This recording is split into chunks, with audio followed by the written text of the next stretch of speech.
아멘. 한 번은 휴대폰 요금이 평상시보다 몇 배 청구된 적이 있었습니다. 이런 적이 없는데 하고 문의를 해봤더니 게임 아이템을 구입했다, 이런 통보를 받았습니다.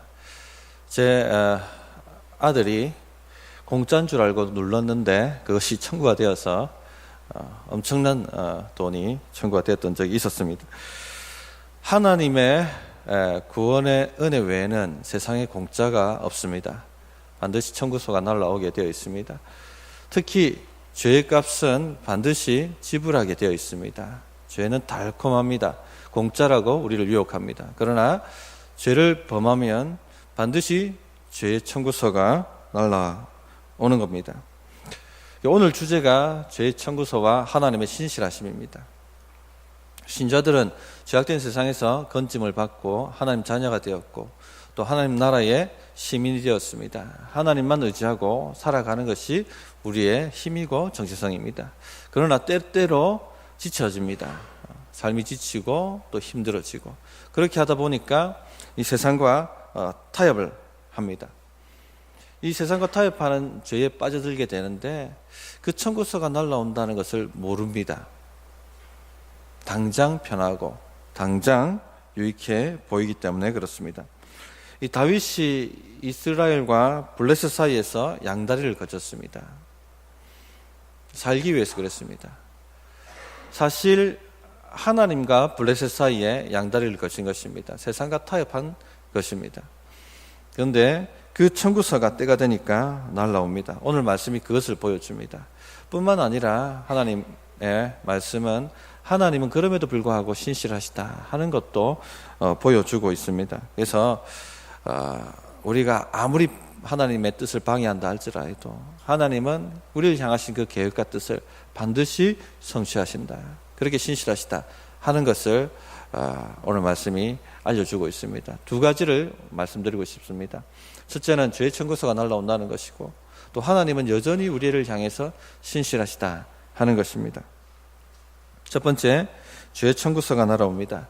죄를 범하면 당장 심판을 받는 경우가 있고 당장 심판을 받지 않는 경우가 있습니다. 출애굽한 이스라엘 백성들이 여리고를 점령할 때 하나님께서 여리고에서 어떤 전리품도 취하지 말라 이렇게 명령하셨습니다. 그러나 아간이 시날산을 외투 한 벌 하고 또 금 50세겔, 은 200세겔이 탐이 나서 자신의 장막에 감춥니다. 아이성 전투에서 이스라엘이 이 아간의 죄 때문에 완전히 참패를 합니다. 하나님께서는 제비를 통해서 아간이 죄를 범했다 하는 것을 알려주셨습니다. 그리고 바로 그 아간과 아간의 가족을 심판하셨습니다. 바로 하나님이 죄를 다루신 경우입니다. 또 교회가 막 세워졌던 초창기 때 아나니아와 삽비라 부부가 있었죠. 그들은 땅을 팔아서 전부 땅값을 헌금합니다 하고 헌금 봉투에 전액 적어서 교회에다 냅니다. 그러나 성령 충만한 베드로는 이것이 거짓말이다 하는 것을 알고 있었습니다. 아나니아와 삽비라 부부는 땅값 얼마를 감추고도 전액하고 헌금 봉투에 적어서 올렸던 것입니다. 베드로가 묻습니다. 전액이냐? 그랬더니 아나니아 삽비라 부부는 거짓말합니다. 전액입니다. 하나님께서 그 부부를 그날 심판하셨습니다. 모두 생명을 취하시고 장사 지내게 만드셨습니다. 성경은 이처럼 죄를 범하면은 바로 그 즉시 죄를 심판하시고 다루시는 그런 장면들이 나타납니다. 특별히 건국 초기 또 교회가 초기 세워지는 초기 기초가 단단히 세워져야 할 때 하나님은 죄를 바로바로 처리하셔서 죄의 값은 사망이라는 것을 깨닫게 하시고 백성들이 죄에 오염되지 않도록 그 믿음을 지키도록 그렇게 만들어 주셨습니다. 그러나 보통의 경우는 죄를 지어도 바로 처리하시지 않습니다. 바로 심판받지 않습니다. 왜 그러냐면 하나님은 인자하시기 때문에 우리를 기다리시고 오래 참으시는 것입니다. 회개하고 돌아오도록 바로 처리한다면 여기 살아남아 있을 사람이 누가 있겠습니까? 그래서 로마서 2장 4절에 혹 내가 하나님의 인자하심이 너를 인도하여 회개하게 하심을 알지 못하여 그의 인자하심과 용납하심과 길이 참으심이 풍성함을 멸시하느냐, 이렇게 말씀을 하셨습니다. 사울 같은 경우 하나님의 말씀을 여러 번 거역하죠. 그리고 나중에는 노골적으로 하나님의 나라가 아니라 자신의 왕국을 세우려고 달려갑니다. 기념비 세우고 또 전쟁을 일으키고, 나중에는 사울을 죽이려고 여러 번 계략을 쓰고 자신의 나라를 세우려고 달려갑니다. 하나님을 거역합니다. 그러나 하나님께서 사울을 당장 처리하시지 않으셨습니다. 40년 동안 사울이 이스라엘을 다스릴 수 있도록 용납하시고 인내하시고 기다리셨습니다. 이처럼 하나님이 오래 참으시고 죄를 당장 처리하시지 아니하시고 기다리시는 경우가 허다하게 많습니다. 이스라엘의 가장 악한 왕 중에 하나인 아합 왕, 이스라엘이 우상 숭배로 타락하도록 만들고 수많은 선지자들을 죽였던 그 아합도 하나님께서 바로 처리하시지 않으셨습니다. 술을 누리고 죽었습니다. 왜 그렇게 하시느냐? 하나님의 인자하심입니다. 참으시는 것입니다. 기다리는 것입니다. 그렇다 보니까 이 죄를 범해도 죄의식이 약해지는 것 같습니다. 하나님의 인자하심을 생각하고 하나님께 돌아가는 것이 아니라 더 죄를 범하자. 죄를 범해도 상관없다. 죄를 범해도 하나님은 우리를 다스리지 않는다. 이런 마음이 드는 것 같습니다. 그래서 다운계약서 작성하고 위장 전입하고 자녀들 불법 취업시키고 뇌물 받고 그래도 잘 살거든요. 그래도 당장은 좋은 자리에 앉고 승승장구하고 승진하고, 만약에 당장 처리된다면 누가 그 죄를 범하겠습니까? 근데 당장 처리되지 않으니까, 당장 유익이 있으니까 그 죄를 범합니다. 그렇게 살다가는 큰 코 다칩니다. 반드시 죄의 값은 물게 되어 있습니다. 죄 청구서는 날아오게 되어 있습니다. 검찰 포토라인 앞에 서게 되고 온 가족이 망신당하고 온 국민 앞에 망신당하고, 그 가족들이 어떻게 낯을 들고 살 수가 있겠습니까? 이런 때가 온다는 것을 알았다면 그런 죄의 유혹에 빠져들었겠습니까? 그러나 죄의 청구서가 날아온다는 것을 알지 못하고 그 죄의 달콤한 유혹 앞에 모두 다 무너지고 말았습니다. 성도님들, 하나님 말씀을 거역하면 당장 잘 사는 것 같은데 또 당장 잘 살아 보입니다. 그것을 절대 부러워하지 마시기 바랍니다. 하나님 말씀 거역하고 세상과 타협해서 당장 유익을 보고 당장 잘 사는 것, 평안한 것 절대 부러워하지 마시기 바랍니다.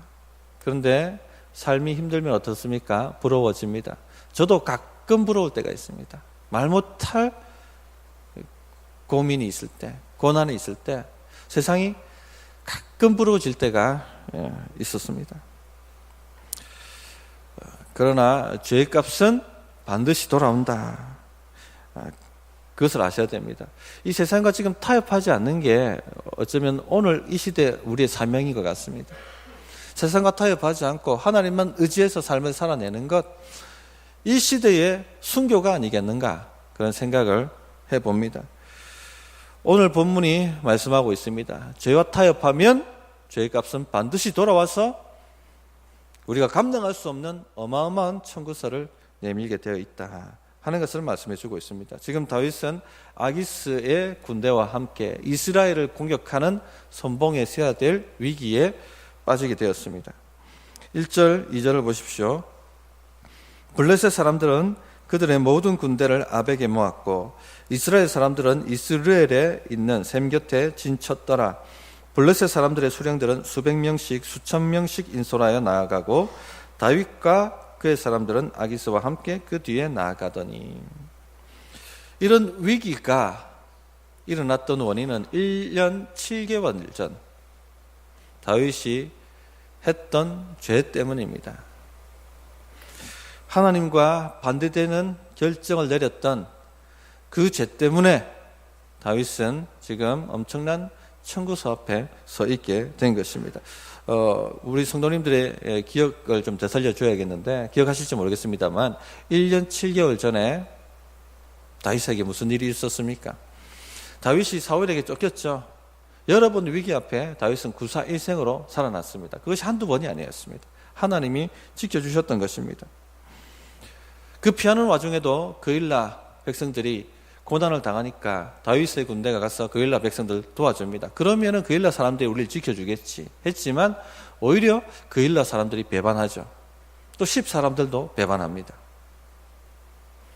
그러나 그럼에도 불구하고 하나님이 다윗을 지켜줍니다. 오히려 사울을 2번이나 죽일 기회까지 얻게 만드셨습니다. 하나님이 이렇게 지켜주셨지만은 이 광야 훈련이 바로 끝나는 것이 아니죠. 그러니까 지칩니다. 언제까지 이렇게 살아야 되는가? 언제까지 이렇게 피해만 다녀야 되는가? 언제까지 이렇게 배신당하고 살아야 하는가? 그런 생각, 인간적인 생각이 올라옵니다. 믿음이 제대로 지켜지지 않으면 인간적인 생각이 올라옵니다. 두려움도 올라옵니다. 그래서 2번째 사울 살려주고 난 직후에 다윗 마음에 두려움이 임했죠. 이렇게 살다가는 언젠가는 죽겠다. 블레셋으로 망명을 하자 하고 결정을 내리고 블레셋에 망명을 합니다. 망명을 하면 사울도 더 이상 추격하지 않게 되고 이 600명의 식솔도 매일 광야를 뒤지면서 먹을 것 찾아서 먹여야 되는데 그 고생, 그 걱정 안 해도 되고 또 이리저리 장소 옮겨가면서 피해 다니는 것도 얼마나 피곤한 일입니까? 그것도 안 해도 되고 당장 좋았습니다. 그러나 하나님의 선지자 갓이 유대 땅에 머물라고 이미 명령을 주셨죠. 그리고 다윗 자신도 블레셋으로 망명하는 것이 하나님을 떠나 이방신을 섬기는 죄와 같다 하는 것을 알고 있었습니다. 26장 19절에 보면 주보의 요약지에 그 구절을 적어놨습니다. 만일 왕을 충동시켜 나를 해하려 하는 이가 사람들이면 그들이 여호와 앞에 저주를 받으리니 이는 그들이 이르기를 너는 가서 다른 신들을 섬기라 하고 오늘 나를 쫓아내어 여호와의 기업에 참여하지 못하게 함이니이다. 이렇게 말하고 있습니다. 이렇게 자꾸 자신을 압박하면 이 유대 땅에 살지 못하도록 계속 추격하면 망명할 수밖에 없고 그 망명하게 만드는 것은 하나님의 기업, 약속의 땅을 벗어나서 이방 신들을 섬기라고 하는 것과 같지 않느냐. 결국 이방신을 섬기게 되는 죄를 나보고 범하라고 말하고 있는 것이 아니냐라고 그가 고백했던 것입니다. 다윗은 블레셋으로 망명하는 것이 죄라는 것을 알고 있었습니다. 그러나 너무 삶이 고단하니까 지치니까 두려움이 오니까 잠시 비만 피하지 잠시 갔다가 돌아올 거야. 모두 다 이렇게 타협을 합니다. 세상과 잠시 어려우니까 삶이. 그래서 블레셋으로 망명을 합니다. 당장 죽었습니다. 아기스가 환대하고 시글락을 거주지로 줍니다. 더 이상 도망 다닐 필요도 없고 600명 식솔 먹이려고 전전긍긍하고 걱정할 필요도 없고 좋았습니다. 먹을 것 입을 것 걱정할 필요도 없었고 아말렉 족속들 쳐서 노량물을 취해가지고 이스라엘 장로들에게 갖다 주고 아기스에게 갖다 주고 여기서도 인정받고 저기서도 인정받고 좋았습니다. 좋은 시절을 보냈습니다. 마냥 이렇게 갈 줄 알았습니다. 사울이 죽을 때까지만 여기서 이렇게 버티자. 그러나 성도님들 아시기 바랍니다. 죄의 값은 반드시 치르게 되어 있습니다. 청구서가 날라옵니다. 다윗이 보호받고 입고 먹었던 청구서가 날라왔는데 어마어마한 청구서가 날라왔습니다.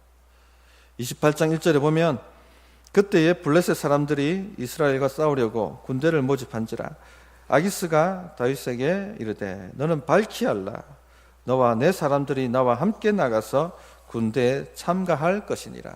너는 발키할라 너와 내 사람들이 나와 함께 이스라엘 치는 이 전쟁에 나가게 될 것이다. 청구서가 날아왔습니다. 결국 다윗은 이스라엘과 싸워야 될 위기로 내몰렸습니다. 빠져나갈 길이 없어 보입니다.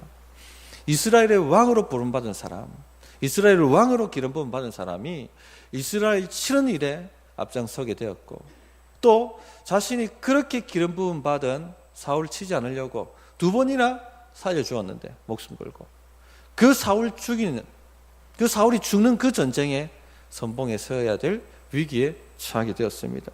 지금까지 다윗이 훈련받았던 것이 무엇입니까? 자신의 힘으로 사울 치지 않게 따는 것입니다. 그런데 이제 그 선봉에 서야 될 위기에 그가 빠져들게 된 것입니다. 성도님들, 죄의 값은 사망입니다. 죄를 지으면 반드시 작은 죄라 할지라도 값을 치르게 되어 있습니다. 청구서가 날아오게 되어 있습니다. 성경의 주제를 간단하게 말하라고 한다면 인간의 죄와 인간의 구원입니다. 성경 내내 하나님은 죄에 대해서 경고하십니다. 절대 손대지 마라. 만지는 즉시 네가 죽으리라. 오직 하나님만 의지하라. 그리하면 살리라. 그러나 사탄은 뭐라고 얘기합니까? 괜찮다. 손대도 죽지 않는다. 하와에게 그렇게 유혹했습니다. 절대 네가 죽지 않는다. 오히려 하나님처럼 될 것이다. 잘 될 것이다. 죄를 가볍게 만들어버립니다. 죄를 가볍게 여기도록 마귀는 우리를 유혹합니다. 성도님들, 죄를 가볍게 여기게 만드는 모든 것에서 피하셔야 됩니다. 죄를 가볍게 만드는 사람들을 피하십시오. 그들과 교제를 끊어버리십시오. 죄를 가볍게 만드는 모든 물건들을 다 치워버리십시오. 죄를 가볍게 만드는 장소를 떠나십시오. 죄 청구서가 날아오게 되어 있습니다. 요셉이 보디발의 아내를 피했던 것처럼 속히 그 자리를 피하셔야 됩니다. 그렇지 않으면 감당할 수 없는 어마어마한 청구서가 날아오게 되어 있습니다. 사도 바울이 하나님 붙잡지 못하게 만드는 모든 것을 내가 배설물로 여긴다라고 고백했던 것처럼 하나님을 의지하는 것을 방해하는 모든 것들을 배설물로 여기고 피하시기 바랍니다. 그것이 사는 길입니다.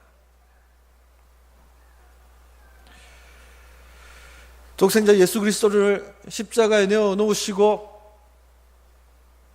못 박혀 죽게 만드셨다면 하나님과 죄는 결코 양립할 수가 없고 하나님 백성과 죄도 결코 양립할 수가 없습니다. 죄값은 반드시 치르게 되어 있습니다. 당장 유익하다 할지라도, 당장 달콤하다 할지라도 그 청구서가 어마어마하게 날아온다 하는 것을 아시고 죄를 피하셔야만 합니다. 혹 지금 죄 가운데 빠져 계신 분이 있다면, 세상과 타협하고 계신 분이 있다면, 하나님보다 더 사랑하고 의지하는 것에 매여 계신 분이 있다면 회개하시고 용서를 받으셔야만 합니다.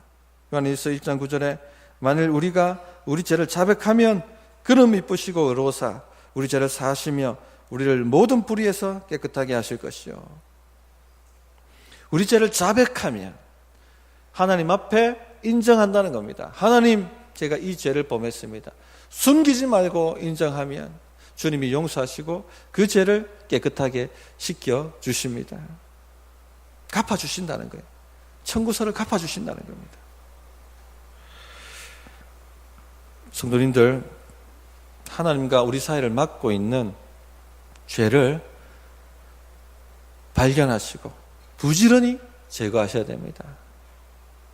목욕탕에서 때를 뺏기듯이 부지런히 우리 안에 끼어있는 죄의 때를 뺏기셔야 됩니다. 그래야지 막힘이 없습니다. 두 번째, 하나님은 다윗에게 신실하시다 하는 것입니다. 오늘 말씀은 죄의 값이 청구된다 하는 것뿐만 아니라 그럼에도 불구하고 하나님은 다윗에게 신실하셨다 하는 것을 보여줍니다. 하나님 앞에 다윗은 온전히 신실하지 못했습니다. 그러나 하나님은 다윗에게 온전히 신실하셨습니다. 다윗을 향한 계획과 뜻을 다 성취하시고 이루시기 위하여 그 약속대로 보호하시고 다윗을 지켜주시고 길을 열어주셨습니다. 이 결과적으로 보면 하나님께서 어떻게 하셨느냐 하면, 첫째, 이 다윗이 사울 죽이는 일에 앞장서지 못하도록 막아주셨어요. 이 광야 훈련 동안 훈련받았던 것이 그 일입니다. 만약에 지금 전쟁에 나가서 사울 죽인 일에 앞장서게 되면 이제 이스라엘 왕 되는 것은 끝나는 것입니다. 블레셋 앞잡이가 되어서 영원토록 이스라엘의 대적이 되어서 살아가야 될 운명에 처하게 되는 것입니다. 하나님이 그것을 막아주셨어요. 두 번째, 다윗 가족들을 살려주셨습니다. 우리 한 장만 더 넘어가면 30장인데 그 30장에 가면 다윗이 블레셋 군대와 함께 이스라엘 치겠다고 나가 있는 동안 아말렉 족속이 다윗의 주거진 시글락을 공략합니다. 쑥대밭을 만들고 다윗의 가족뿐만 아니라 그 군대 가족들 모두 다 끌고 갑니다. 그가 회군하지 않았다면 그의 모든 가족들은 영원토록 잃어버리게 되고 다윗 군대 자체가 아마 해체되는, 제거되는 그런 결과를 맞이하게 됐을 것입니다. 그러나 하나님께서 그것도 막아주셨죠. 적절한 간발의 차이로 회군하게 하시고 그 모든 것을 되찾도록 만들어 주셨습니다. 죄가 들어오면 사탄이 우리에게 권세를 가집니다. 우리 인생을 마음껏 주무를 수 있는 권세는 죄의 권세입니다. 죄를 범하면 마귀가 우리 건강뿐만 아니라 우리의 사업터, 우리의 가정, 우리의 자녀들까지 마음껏 주무를 수 있는 권세를 가집니다. 뿐만 아니라 우리의 사명까지 막을 수 있는, 하나님이 예비하신 그 사명까지 막을 수 있는 권세를 가집니다. 그래서 다윗을 공략하고 다윗의 가족들을 공략하고 그 사명 왕되지 못하게 막고 그 군대를 완전히 제거할 공격을 마귀가 한 것입니다. 하나님이 막아주시지 않았다면 거기서 끝나버리고 말았을 것입니다. 자, 성도님들 한번 보십시오. 다윗이 망쳐놓은 인생, 다윗 힘으로 해결했습니까? 아닙니다. 하나님의 신실하심이 해결하셨습니다. 성도님들, 우리가 망쳐놓은 인생, 우리 힘으로 살아보겠다고 망쳐놓은 인생, 절대 우리 힘으로 해결 못합니다. 하나님의 신실하심이 해결해 주시는 것입니다. 디모데후서 2장 13절에 우리는 미쁨이 없을지라도 주는 항상 미쁘시니 자기를 부인하실 수 없으시리라. 여기서 미쁨은 신실함을 말합니다. 우리는 미쁨이 없을지라도, 우리는 신실하지 못할지라도, 우리는 하나님을 언제든지 거역하고 배반하고, 우리는 하나님의 말씀을 언제든지 거역하고 순종하지 못한다 할지라도 하나님은 항상 미쁘시니 자기를 부인하실 수 없다. 하나님은 우리를 택하셨습니다. 독생자를 주시기만큼 우리를 사랑하십니다. 반드시 우리를 구원하시고 하나님의 기업을 주겠다고 말씀하셨습니다. 그런데요, 마귀도 방해하지만 우리도 방해합니다. 사탄 마귀가 얼마나 방해합니까? 다윗이 왕되는 것 얼마나 방해합니까? 죽이려고 공격하고 또 그 도움받았던 그 헬라 사람들도, 10사람들도 다윗 배반하지 않습니까? 그래서 옴짝달싹 못하는 구덩이에 집어넣고 이제 죽었다고 생각하는 그 순간에도 하나님이 피할 길을 내어주시고 건져주시고 그렇게 공격을 합니다. 뿐만 아니라 다윗 자신도 자신의 인생을 망쳐요. 나발 죽이려고 혈기왕성하여 갔던 것을 기억하십니까? 누가 막아주셨습니까? 아비가일 통해서 하나님이 막아주셨습니다. 이번에는 블레셋의 망명에서 옴짝달싹 못하는 공경에 빠졌습니다. 이제는 왕이고 뭐고 다 날아갈 판입니다. 자신의 가족들도 다 날아갈 판이고 당장 유익하고 당장 먹고 살기 좋았고 당장 피난다닐 필요도 없었고 좋았죠 다. 그러나 이제 그 모든 것이 날아갈 위기에 처해 있습니다. 끝나버린 것입니다. 인생이. 누가 건져주십니까? 다윗이 해결합니까? 그렇지 않습니다. 하나님의 신실하심이 이렇게 다윗을 향한 하나님의 뜻을 방해해도 자기 자신이 방해하는 게 자기 자신이 누가 방해하는 것이 아니라 본인이 방해하는 겁니다. 본인이 잘 되는 거 방해하고 본인이 형통한 거 방해하고 본인이 성령 충만한 거 방해하는 겁니다.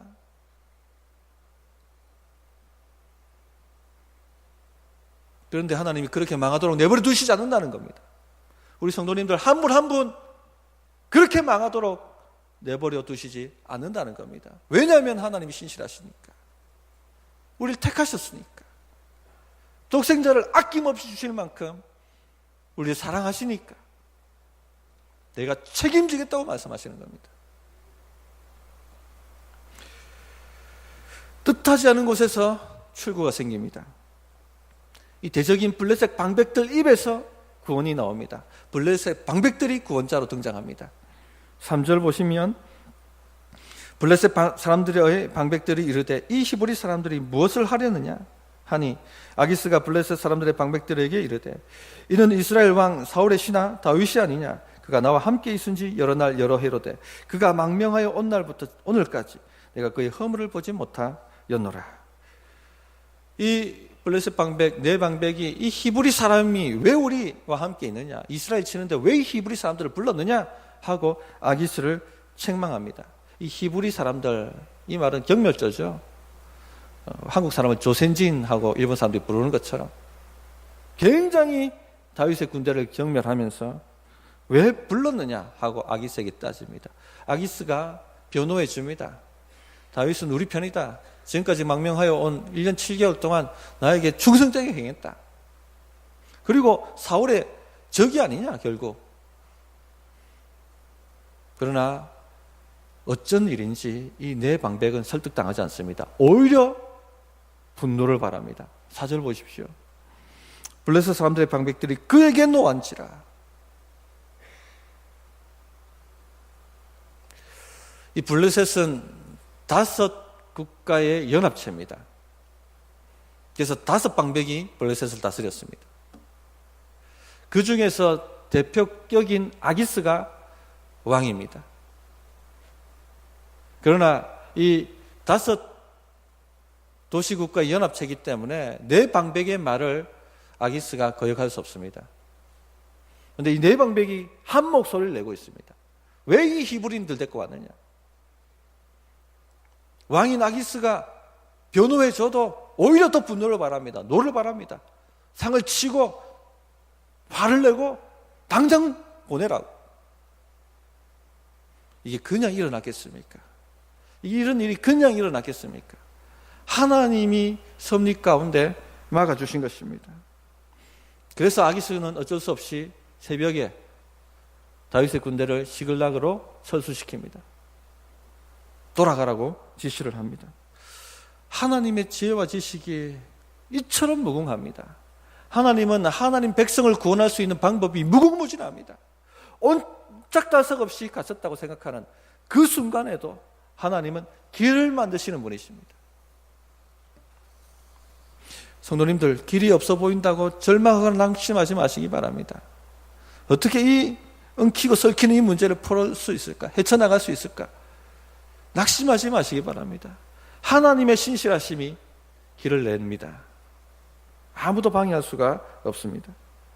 블레셋 방백의 입을 통해서 다윗을 구원해내실 줄 누가 알았겠습니까? 다윗 자신도 몰랐을 것입니다. 이처럼 하나님은 신실한 구원자이십니다. 오늘도 하나님은 자신의 백성을 구원하시기 위해서 불철주야 눈동자처럼 우리를 지키시고 보호하고 계시다 하는 것을 아셔야 하겠습니다. 성경은 구원 역사입니다. 보십시오. 하나님은 노아를 홍수에서 건져내셨죠. 아브라함을 바로에게서 건져내셨고 야곱을 에서에게서 요셉과 모세와 또 그 백성들 또 가나안에 정착했던 그 많은 백성들을 대적의 손에서 건져내시는 분이시다 하는 것을 구구절절히 알려주고 있습니다. 이 작은 구원 역사들은 최종적 구원 역사를 향해서 달려가고 있습니다. 무엇입니까? 십자가입니다. 죄로 인해서 망쳐진 세상, 죄로 인해서 망쳐진 우리 인생, 예수님께서 십자가에서 내 속에 죽음을 죽어주심으로 하나님 앞에 온전히 올라갈 수 있는 길을 만들어 주셨습니다. 그 엉클어지고 문드러진 삶을 해결할 수 있는, 회복할 수 있는 길을 만들어 주신 것입니다. 예수님 붙잡으면 길이 열립니다. 예수님 자체가 길입니다. 나는 길이요 진리요 생명이니 나로 말미암지 않고서는 하나님께 올 자가 없느니라. 성도님들, 오늘 말씀이 주는 교훈이 무엇입니까? 결국 끝까지 하나님 붙들라 하는 것입니다. 끝까지 하나님을 붙들라. 우리가 힘들어서 때로는 지쳐서 그냥 하나님 손을 놓을 때가 있어요. 그게 죄죠. 그러나 하나님이 지금 뭐라고 말씀하십니까? 나는 결코 네 손을 놓은 적이 없다. 나는 결코 네 손을 놓지 않을 것이다. 그 말씀을 해주고 있습니다. 다윗이 힘들어서 하나님 손을 놓았습니다. 광야에서 잘 버티다가 두려워서 살고 싶어서 블레셋에 망명을 했습니다. 세상과 타협을 했습니다. 손을 놓았습니다. 결국 죄의 어마어마한 청구서를 받아들이게 되었고 꼼짝없이 죽을 위기에 처해 있었지만 그러나 여전히 하나님은 그들을 붙들고 계셨던 거죠. 성도님들, 하나님께서 우리 손 놓지 않고 꼭 붙들고 계시다 하는 것, 아무리 어려워도 이것만 깨달으시기 바랍니다. 이것만 깨닫고 이것만 붙잡으면 아무리 희망 없어 보여도 희망이 생깁니다. 아무리 길이 없어 보여도 길이 열립니다. 아무리 엉클어져 있어도 실타래가 풀어지게 되어 있습니다. 하나님이 내 손 붙들고 있다 하는 것만 붙잡으십시오. 그것만 붙잡고 버티라고 말씀하시는 거예요. 내가 네 손 붙들고 있다는 것만 믿고 버텨라, 참아라, 그러면 산다, 그러면 내가 해결해 주겠다, 그 말씀을 해주고 계신 것입니다. 하나님이 우리에게 요구하는 것은 완벽이 아니에요. 우리 중 누가 완벽하게 사람을 살아낼 수가 있습니까? 때때로 넘어지고 실수하고 자빠지지 않습니까? 하나님이 우리에게 요구하시는 것은 충성, 신실함입니다. 내가 네 손 붙들고 있는 줄 알고 다시 몸을 일으켜서 내 손 잡아주면, 그렇게 버텨주면 내가 너 반드시 구원하고 널 건지고 네 삶을 회복시키고 형통케 하리라고 하시는 것입니다.